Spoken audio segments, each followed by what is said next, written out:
best salesperson you know? It's not supposed to be a trick question, but if you're anything like me, the word salesperson can bring up some outdated stereotypes. Personally, I can't help but think about the characters in the movie Glengarry Glen Ross. The film is based on David Mamet's Pulitzer Prize-winning play.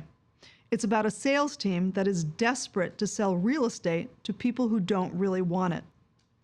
To push them along, the corporate office sends a motivational trainer to talk to them. He's not like other motivational trainers, though. Instead, he threatens them with some very colorful language. He tells them that if they want to keep their jobs, they must always be closing. For emphasis, he flips over a blackboard with the letters A, B, C on it. The movie was released in 1992, but the characters are so outrageous that they're burned into my brain.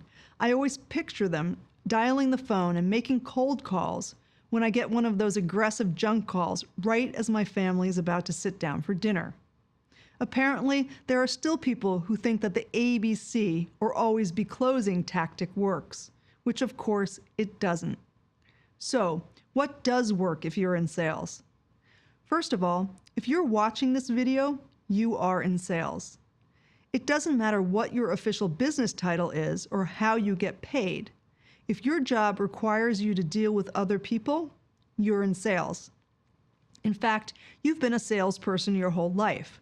As a kid, you talked your parents into letting you stay up past your bedtime. Maybe you convinced your college professor to let you retake an important exam. You might even spend a fair amount of time at work trying to get people to listen to your ideas or sign off on your projects. Any job you can think of, if it involves influencing others, it has a sales component to it. That's because influence is at the heart of selling, and people are influenced by people they know, like, and trust.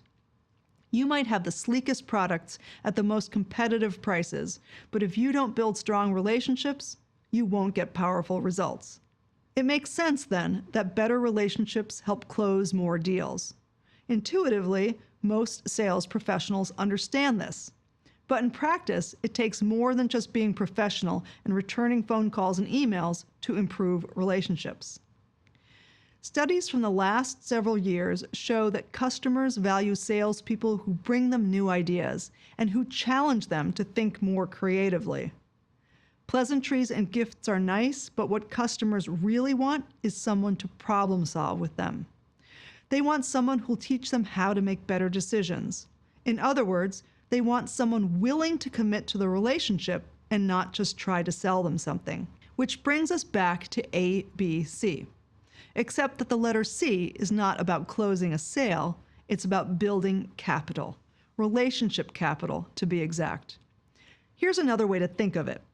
Every interaction you have with someone is a chance to deposit a coin in your relationship capital account. When the account is high, communication, collaboration, and connection are natural and easy, and the impact on sales performance is instant. If you're ready to learn more, let's get started with tips you can use to build relationship capital.